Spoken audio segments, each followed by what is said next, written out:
Hi everyone, welcome to Storytime with me, Miss Goodman, at my house. So we've got Coraline to keep ourselves going with, chapter 4. Before we start, remind yourself what happened in chapter 3 or chapters 1 to 3. It's really important that we get that in our heads so we can get in that spooky mood. Where had she gone? What had she seen there? And where did our chapter end? Where are we going to pick up from? Just pause it and have a think with the person next to you or your adult while I get my reading buddy for today. Here he is. He's my lovely squishy reading buddy. Run and grab yours if you haven't already, if you want your reading buddy. Maybe you want a human reading buddy. Maybe get someone else, a brother or a sister or mum or dad or whoever's around to come and sit and listen with you while we pick up Coraline.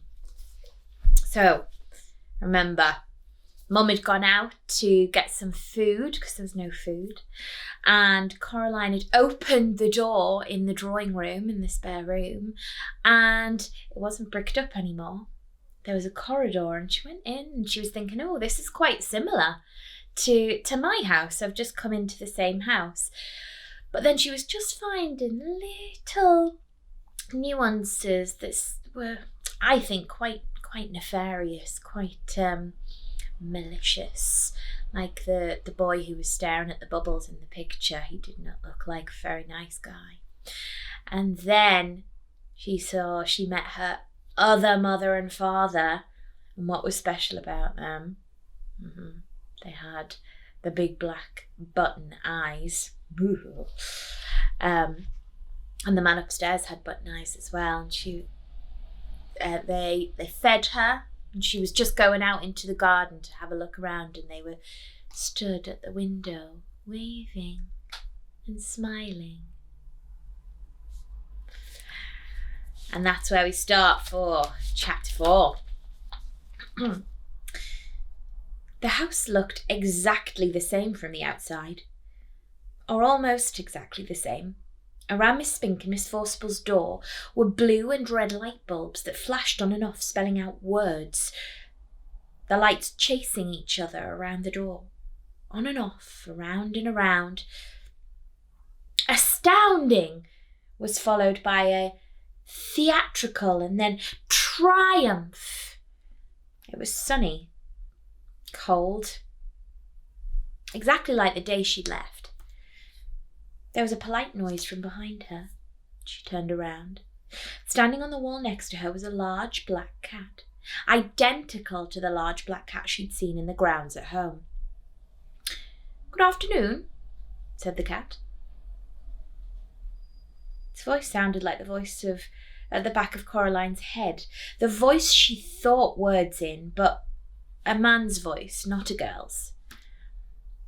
"Hello," said Coraline. "I saw a cat like you in the garden at home. You must be the other cat." The cat shook his head. "No," it said, "I'm not the other anything. It's me." It tipped its head on one side. Green eyes glinted. "You people are all spread out all over the place. Cats, on the other hand, keep ourselves together, if you see what I mean." "I suppose, but if you're the same cat I saw at home, how can you talk?" "Cats don't have shoulders, not like people do." But this cat shrugged in one smooth movement that started at the tip of its tail and ended in a raised movement of its whiskers. "I can talk." "Cats don't talk at home." "No," said the cat. "No," said Coraline. The cat leapt smoothly from the wall to the grass near Coraline's feet. It stared up at her. "Well, you're the expert on these things," the cat said dryly. "After all, what would I know? I'm only a cat." It began to walk away, head and tail held high and proud. "Come back," said Coraline. "Please, I'm sorry, I really am." The cat stopped walking and sat down and began to wash itself, thoughtfully, apparently unaware of Coraline's existence. "We could be friends, you know," said Coraline. "We could be rare specimens of an exotic breed of African dancing elephants," said the cat. "But we're not. At least," it added cattily after darting a brief look at Coraline, "I'm not." Coraline sighed. "Please, what's your name?" Coraline asked the cat. "Look, I'm Coraline, okay?" The cat yawned slowly, carefully, revealing a mouth and tongue of astounding pinkness. "Cats don't have names," it said. "No?" said Coraline. "No," said the cat. "Now you people have names. That's because you don't know who you are. We know who we are. We don't need names." I imagine this is how every cat thinks that I've met. They are very uppity. There was something irritatingly self-centered about the cat, Coraline decided, as if it were, in its opinion, the only thing in the world or place that could possibly be of any importance. Half of her wanted to be very rude to it. The other half of her wanted to be polite and deferential. The polite half won. "Please, what is this place?" The cat glanced around briefly. "It's here," said the cat. "I can see that." "Well, how did you get here?" "Like you did. I walked," said the cat, "like this." Coraline watched as the cat walked slowly across the lawn. It walked behind a tree but didn't come out the other side. Coraline went over to the tree and looked behind it. The cat was gone. She walked back towards the house. There was another polite noise from behind her. It was the cat. "By the by," it said, "it was sensible of you to bring protection. I'd hang on to it if I were you." "Protection?" "That's what I said," said the cat. "And anyway," it paused and stared intently at something that wasn't there. Then it went down into a low crouch and moved slowly forward 2 or 3 steps. It seemed to be stalking an invisible mouse. Abruptly it turned its tail and dashed for the woods. It vanished among the trees. Coraline wondered what the cat had meant. She also wondered whether cats could all talk where she came from and just chose not to, or whether they could only talk when they were here, wherever here was. She walked down the brick steps to the Mrs. Spink and Forcible's front door. The red and blue lights flashed on and off. The door was open, just slightly. She knocked on it, but her first knock made the door swing open and Coraline went in. She was in a dark room that smelled of dust and velvet. The door swung shut behind her and the room was black. Coraline edged forwards into a small anteroom. Her face brushed against something soft. It was cloth. She reached up her hand and pushed at the cloth. It parted. She stood blinking on the other side of the velvet curtains in a poorly lit theatre. Far away, at the edge of the room, was a high wooden stage, empty and bare, a spotlight shining on it from above.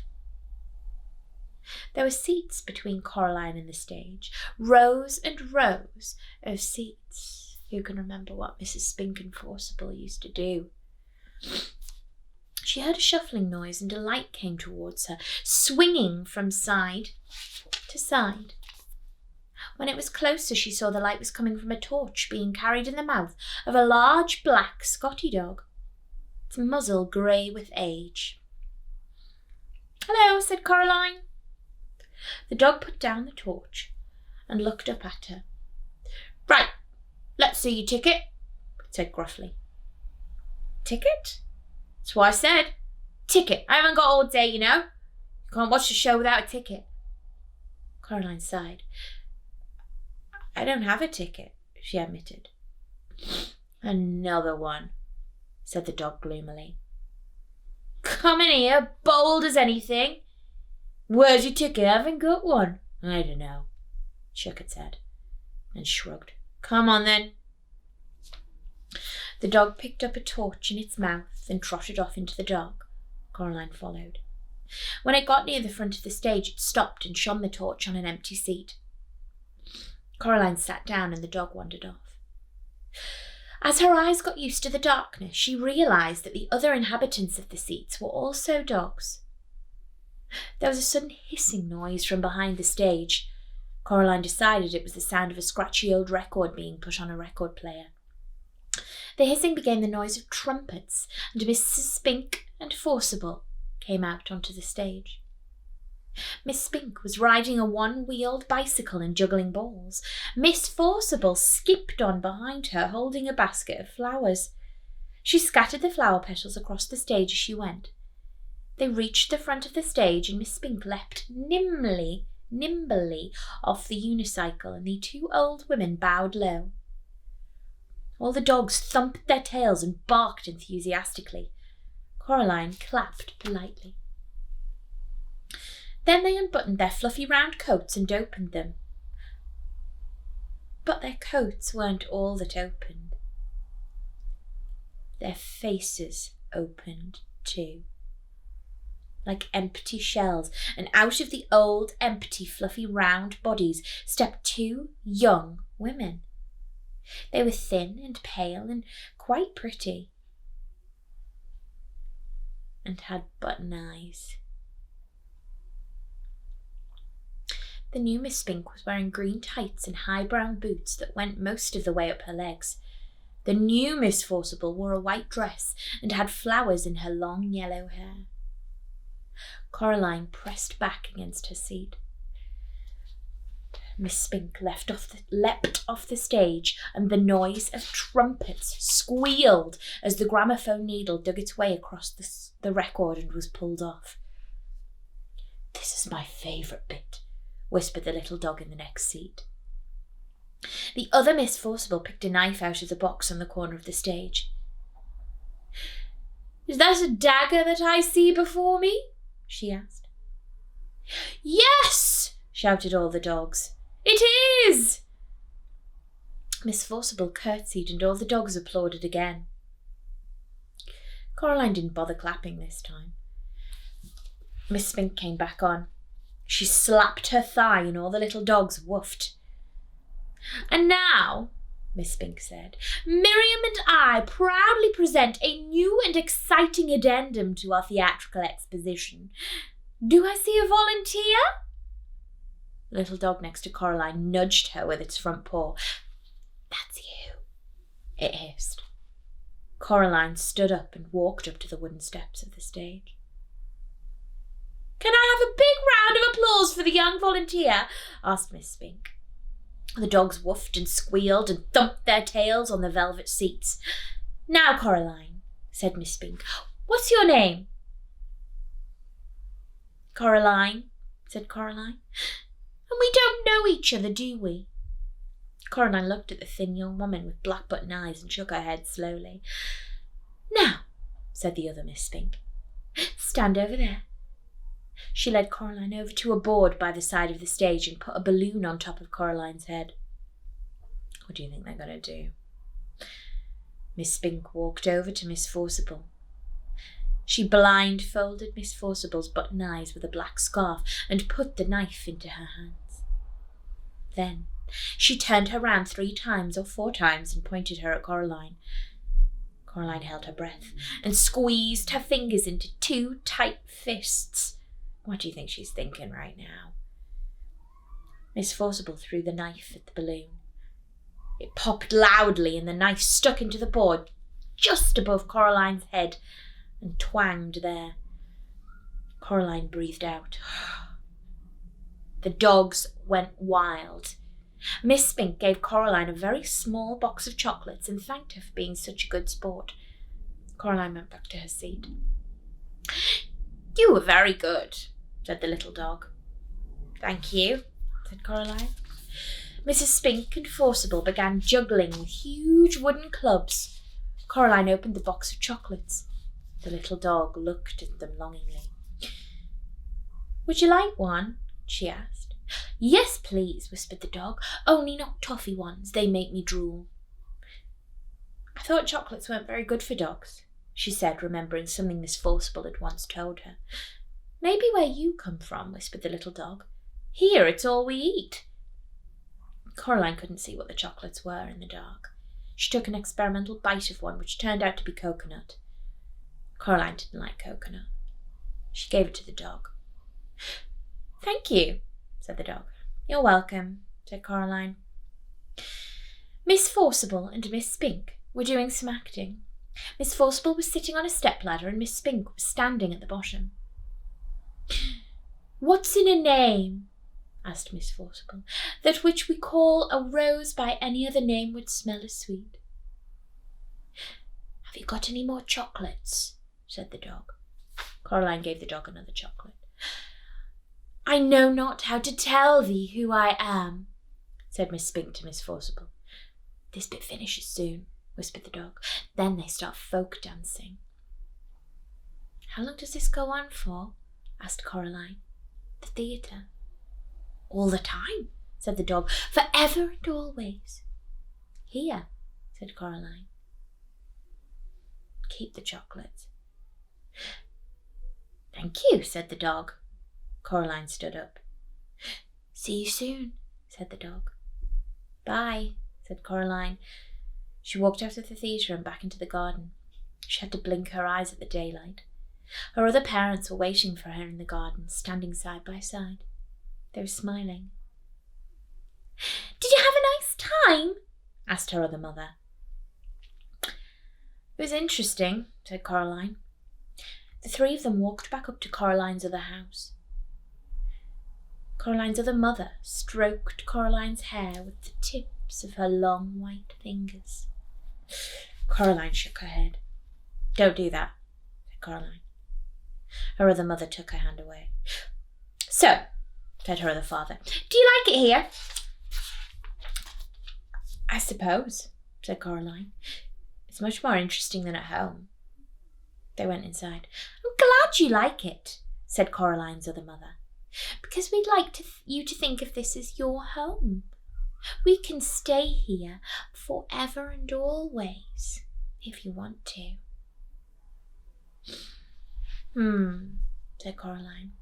She put her hands in her pockets and thought about it. Her fingertips touched the stone that the real Mrs. Spink and Forcible had given her the day before. The stone with the hole in it. "If you want to stay," said her other father, "there's only one little thing we'll have to do so you can stay here forever and always." They went into the kitchen. On a china plate, on the kitchen table, were a spool of black cotton and a long silver needle. And beside them, 2 large black buttons. "I don't think so," said Coraline. "Oh, but we want you to," said her other mother. "We want you to stay, and it's just a little thing." "Won't hurt," said her other father. Coraline knew that when grown-ups told you something wouldn't hurt, it almost always did. She shook her head.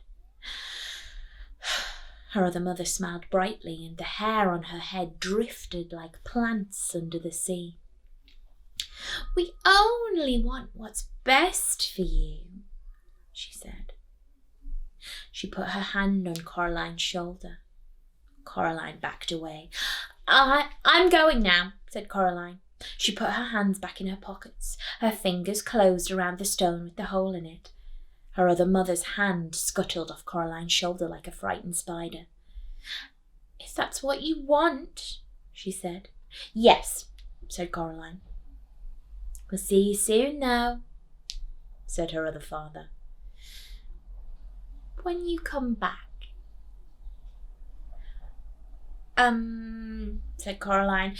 And then we'll all be together as one big happy family, said her mother. Forever and always. Coraline backed away. She turned and hurried into the drawing room and pulled open the door in the corner. There was no brick wall there now, just darkness, a night black underground darkness that seemed as if things in it might be moving. Coraline hesitated. She turned back. Her other mother and her other father were walking towards her, holding hands. They were looking at her with their black button eyes, or at least she thought they were looking at her. She couldn't be sure. Her other mother reached out and beckoned gently with one white finger. Her pale lips mouthed, "Come back soon," although she said nothing aloud. Coraline took a deep breath and stepped into the darkness where strange voices whispered and distant winds howled. She became certain that there was something in the dark behind her, something very old and very slow. Her heart beat so hard and so loudly, she was scared it would burst out of her chest. She closed her eyes against the dark. Eventually, she bumped into something and opened her eyes, startled. She had bumped into the armchair in the drawing room. The open doorway behind her was blocked by rough red bricks. She was home.